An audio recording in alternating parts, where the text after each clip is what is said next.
ወደ ቀዳሚው ዜናችን አመራን። የብልጽግናው ጦር ወሎና ጎጃም ላይ እየፈረሰ ነው። የአማራን ሕዝብ ለከፋ መከራና ለተራዘመ ስቃይ ለመጣል ወደ አማራ ክልል የገባው የብልጽግና ሰራዊት በየቀኑ እየፈረሰ ነው።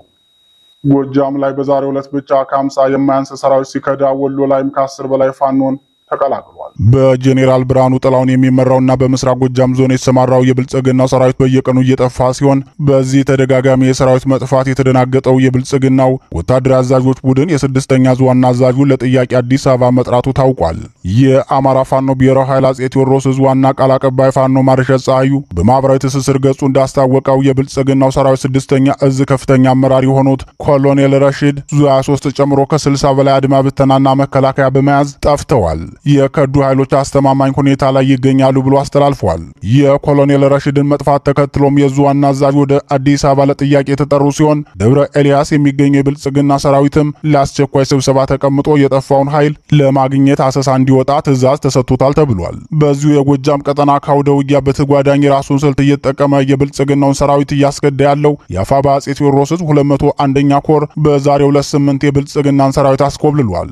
ዛሬ ከቀትር በኋላ የኮሩን 54ኛ ሻለቃ የተቀላቀሉ የብልጽግናው ሰራዊት አባላት 3 ሲሆኑ ጠዋት ላይ ደግሞ 5 ወደ ፋኖ ገብተዋል። ዘመድ ባወቀ ከምስራቅ ዕዝ 304ኛ ኮር 99ኛ ክፍለ ጦር 2 ክላሽ በመያዝ አሸናፊ አባይነህ ከ602ኛ ኮር 25ኛ ክፍለ ጦርና ቸርነት ደስታ ከ602ኛ ኮር 25ኛ ክፍለ ጦር ፋኖን የተቀላቀሉ መሆናቸውን የ201ኛ ኮር ቃል አቀባይ ፋኖ ሀብታሙ የሱፍ አስታውቋል። ይህ በእንዲህ እንዳለ በሰሜን ወሎ ዞን የተሰማራው የብልጽግናው ሰራዊትም በተመሳሳይ ፋኖን የተቀላቀለ መሆኑን የአጼ ምኒልክ ዕዝ ህዝብ ግንኙነት መምሪያ አስታውቋል። የዙ ህዝብ ግንኙነት መምሪያ ዛሬ አመሻሽ ይፋ ባደረገው መረጃ የብልጽግና ሰራዊት ሰሜን ወሎ ዞን መርሳ ዙሪያ የሚንቀሳቀሰው 35ኛ ክፍለ ጦር 3 አባላት ስርዓቱን በቃን በማለት ከነሙሉ ትጥቃቸው ምኒልክ ዕዝ ምስራቅ አማራ ኮር 1 ባለሽርጡ ክፍለ ጦርን ተቀላቅለዋል ብሏል። የብልጽግናው ሰራዊት በአውደ ውጊያ ከሚደርስበት ብርቱ ሽንፈት በተጓዳኝ ሰራዊቱን በየቀኑ እየከዳው ይገኛል። በተለይም ለሰራዊቱ የሚመደበው ደሞዝና ጥቅማ ጥቅም አነስተኛ መሆኑን ሰራዊቱ እንዲያመጽ ምክንያት ሆኖታል። እያንዳንዱ ሰራዊት ለእርስ በርስ ጦርነት ማካሄጃ ስርዓቱ ያስታጠቀው መሳሪያ ጥቅል ዋጋውና ስርዓቱ የሚከፍለውን ደሞዝ በማነጻጸር ትጥቁን እየሸጠ ስደትን መርጧል። ዓመቱን ሙሉ የሚከፈለው የተጣራ ደሞዝ 60 ሺህ ብር ብቻ የሆነው የብልጽግና ሰራዊት ትከሻ ላይና ወገቡ ላይ የታጠቀው ትጥቅ ግን በትንሹ ከ150 ሺህ ብር በላይ ሆኗል። በዚህም ትጥቁን እየሸጠና አንዳንዴም የራሱን ጓድ እየመታ መሳሪያውን ነጥቆ በመሸጥ በጅቡቲ በኩል ወደ ሳውዲ አረቢያ እየኮበለለ ነው። በርካቶች ግን የታጠቁትን መሳሪያ እንደያዙ ፋኖን በመቀላቀል ስርዓቱን እየተዋጉት ይገኛሉ።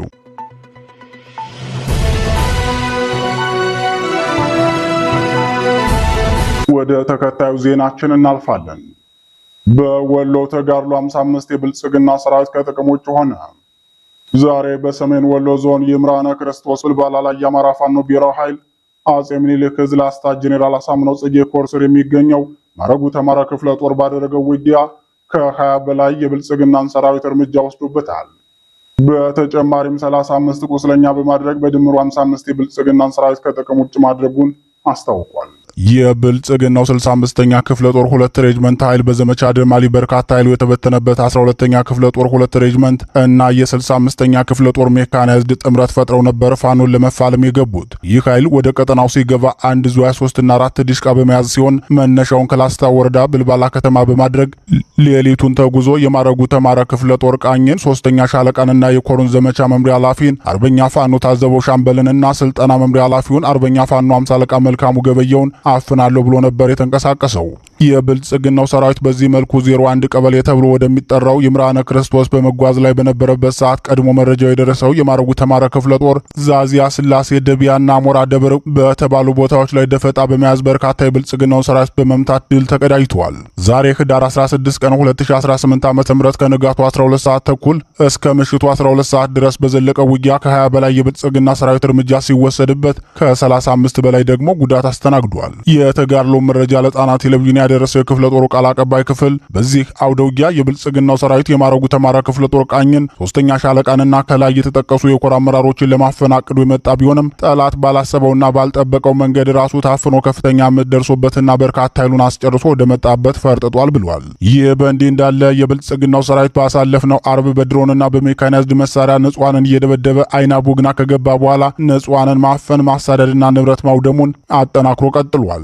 በዚህ የጦር ወንጀሉ በመኩራራትም የፋኖ ቤተሰቦችን እያሳደደ ሲሆን የታዋቂውን የፋኖ መሪ ኮማንዶ ፍቅሩ ሙሉዬን እናት መኖሪያ ቤት አቃጥሎባቸዋል ሲሉ የአይና ከተማ ነዋሪዎች ለጣና ቴሌቪዥን ተናግረዋል። ከዚህ በፊትም የፋኖ ቤተሰቦችን ንብረት መዝረፍ፣ ማውደም፣ ማፈንና ማገት የጦር ስልት አድርጎ የሚወስደው የብልጽግናው ስርዓት አይና ከተማ ላይ የፈጸመው ነውርም ከዚህ በፊት ይፈጽመው ከነበረው ጋር ተመሳሳይ የጦር ወንጀል ነው ብለዋል።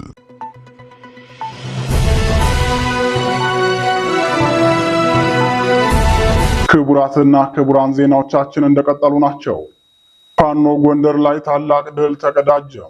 የአማራ ፋኖ ህዝባዊ ድርጅት ጎንደር ጠቅላይ ግዛት እዝና የአማራ ፋኖ ብሔራዊ ኃይል ደጃዝማች በላይ ዘለቀ ዕዝ በጋይንትና በስቲ አውራጃዎች ድል ተቀዳጅተዋል። ፋኖ ብርቱ ተጋድሎ አድርጎ ከፍተኛ ወታደራዊ ድል መቀዳጀቱን የጎንደር ጠቅላይ ግዛት እዝ ቃል አቀባይ ክፍል ለጣና ቴሌቪዥን በላከው መረጃ አስታውቋል።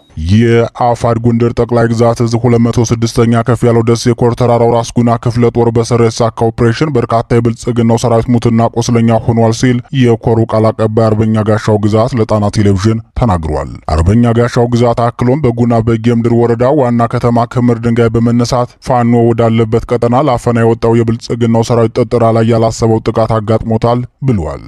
የብልጽግናውን ሰራዊት እንቅስቃሴ ቀድሞ መረጃ የደረሰው የአማራ ፋኖ ህዝባዊ ድርጅት ጎንደር ጠቅላይ ግዛት እዝ ተራራው ራስ ጉና ክፍለ ጦር ጥጥራ ኪዳነ ምሕረት ላይ ደፈጣ ጥሎ ባደረሰው ጉዳት የብልጽግናው ሰራዊት ከፍተኛ ኪሳራ አስተናግዷል። የደፈጣ ጥቃቱን ተከትሎ ጥጥራ ላይ ለሰዓታት በዘለቀ ውጊያ 5 የብልጽግናው ሰራዊት እርምጃ የተወሰደባቸው ሲሆን ከ10 በላይ ቆስለኛ ሆነው ወደ ክምር ድንጋይ ከተማ ሕክምና ተወስደዋል። በዚህ ቀጠና የሚካሄደው ተከታታይ ውጊያ የብልጽግናውን ሰራዊት ተደጋጋሚ ጉዳት ያደረሰበት ሲሆን የብልጽግናውን ጉዳት ተከትሎም ደብረ ታቦር፣ ነፋስ መውጫና አርብ ገበያ ሆስፒታሎች በብልጽግና ሰራዊት ቆስለኛ መሞላታቸውን የሆስፒታል ምንጮች ተናግረዋል። ይህ በእንዲህ እንዳለ በዚሁ ጎንደር ጠቅላይ ግዛት እስቴ አውራጃ በተደረገ ተጋድሎ የአማራ ፋኖ ብሔራዊ ኃይል ደጃዝማች በላይ ዘለቀ ዕዝ ሜጀር ጄኔራል ቫንታ ባተኮር አንዳቤት ላይ ድል ተቀዳጅቷል። ለሁለተኛ ቀን የዘለቀው የአንዳቤቱ ውጊያ ከትናንት ሌሊት ጀምሮ ከወረዳው ዋና ከተማ ወለሽ በመነሳት በተለያዩ ቀበሌዎች በመግባት ፋኖን ለማፈን ሙከራ ያደረገው የብልጽግናው ሰራዊት በከፍተኛ ሁኔታ እየተመታ መሆኑ ተገልጿል። ዛሬ በአንዳቤት ወረዳ ጸደ ማርያምና ሙቀጭ በተባሉ ቀበሌዎች የገባው የብልጽግናው ሰራዊት ከፍተኛ ወታደራዊ ኪሳራ አስተናግዶ መመለሱን የገለጹት የጣና ቴሌቪዥን ምንጮች የብልጽግናው ሰራዊት በደረሰበት ከፍተኛ ምት በመበሳጨት በሙቀጭ ቀበሌ የጤፍ ሰብል ስብሰባ ላይ የነበሩ አርሶ አደሮችን ዛሬም እንደ ትናንቱ በግፍ ባፍሶ ወስዷቸዋል ብለዋል። ከሰሞኑ ፋኖን በሌሊት ለማፈን በወረዳው ልዩ ዘመቻ የጀመረው የብልጽግናው ሰራዊት አፋባ ደጃዝማች በላይ ዘለቀ ዕዝ ሜጀር ጄኔራል ቫንታ ባተኮር ጉና ክፍለ ጦር አንዳቤት ብርጌድ ባደረገችው ብርቱ ተጋድሎ በብልጽግናው ሰራዊትና መንገድ መሪዎቹ ላይ ከፍተኛ ኪሳራ አድርሶበታል። የጣና ቴሌቪዥን ወታደራዊ ተንታኝ በዚህ ጉዳይ አስተያየታቸውን ሲሰጡ ከቅርብ ጊዜ ወዲህ በሚዲያዎች የምንሰማቸው የፋኖ የውጊያ ዜናዎች የፋኖን ኃይል ለማፈን የገባው የመንግስት ሰራዊት በፋኖ ተመቶ ተመለሰ የሚል ነው።